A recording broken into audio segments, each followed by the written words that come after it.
kabarnya hari ini? Pagi Bu, baik Bu, baik Bu.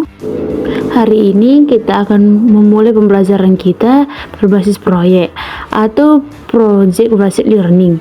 Masalah yang akan kita bahas adalah bagaimana cara mengurangi pencemaran lingkungan di sekitar sekolah kita ya. Kalian akan bekerja dalam kelompok kecil, diskusi analisis, lalu buat solusi nyata yang bisa diterapkan. Kelompok terbaik akan mempresentasikan ide dalam bentuk video ya. Yuk kita mulai bekerja ya anak-anak. Iya Bu, iya Bu, iya Bu. Nah, jadi di sini Ibu akan membagi kalian menjadi berkelompok ya. Satu kelompok beranggotakan 4 orang ya anak-anak. Iya Bu, iya Bu, iya Bu. Saya sebagai pencari data ya. Saya sebagai pengamat lapangan ya. Saya sebagai editor video ya teman-teman. Saya Farhan sebagai presenter ya. Nah, di sini siswa sedang berdiskusi dengan teman sekelompoknya. Masalah yang kami temukan di sekolah adalah banyaknya sampah plastik di halaman dan saluran air yang tersumbat. Saya menemukan data dari wawancara dengan petugas kebersihan sekolah. Katanya tiap hari ada lebih dari 5 kg sampah plastik yang harus dibersihkan. Saya sempat keliling sekolah dan mengambil foto-foto tempat yang sering jadi lokasi pembuangan sampah sembarangan. Setelah berdiskusi, kami simpulkan bahwa penyebab utamanya adalah kurangnya kesadaran siswa dalam membuang sampah, serta minimnya fasilitas tempat sampah terpilah.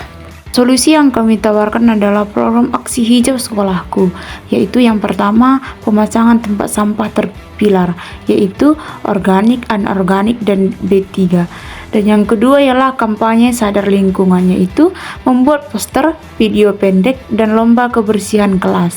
Dan yang ketiga ialah kita dapat membuat jadwal piket kebersihan per kelas agar semua siswa merasa bertanggung jawab, Bu.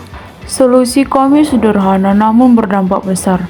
Jika kita semua terlibat aktif, lingkungan sekolah kita akan jadi lebih bersih, sehat, dan nyaman.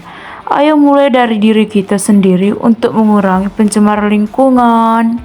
Kami siap menjaga lingkungan sekolah kita. Ayo bertindak sekarang. Kesimpulan yang dapat kita ambil dari materi ini ialah menjaga lingkungan sekolah adalah tanggung jawab bersama. Dengan kerja tim dan kesadaran, kita bisa menciptakan sekolah yang bersih, sehat, dan nyaman untuk semua. Video ini menunjukkan bagaimana model pembelajaran berbasis masalah atau PBL dapat melatih siswa untuk berpikir kritis, bekerja sama, dan peduli terhadap lingkungan sekitar. Melalui tahapan identifikasi masalah, diskusi kelompok, riset data, hingga presentasi solusi, siswa belajar secara aktif dan kontekstual. Masalah utama yang ditemukan adalah pencemaran lingkungan akibat sampah plastik dan kebiasaan buruk membuang sampah sembarangan. Solusi yang ditawarkan ialah yang pertama yaitu pemasangan tempat sampah terpilah, dan yang kedua ialah pelaksanaan kampanye sadar lingkungan, dan yang ketiga adalah pembuatan jadwal piket kebersihan, dan yang keempat ialah edukasi berkelanjutan tentang dampak pencemaran dengan melibatkan seluruh warga sekolah. Siswa menunjukkan bahwa perubahan bisa dimulai dari hal sederhana, yaitu membuang sampah pada tempatnya dan saling mengingatkan.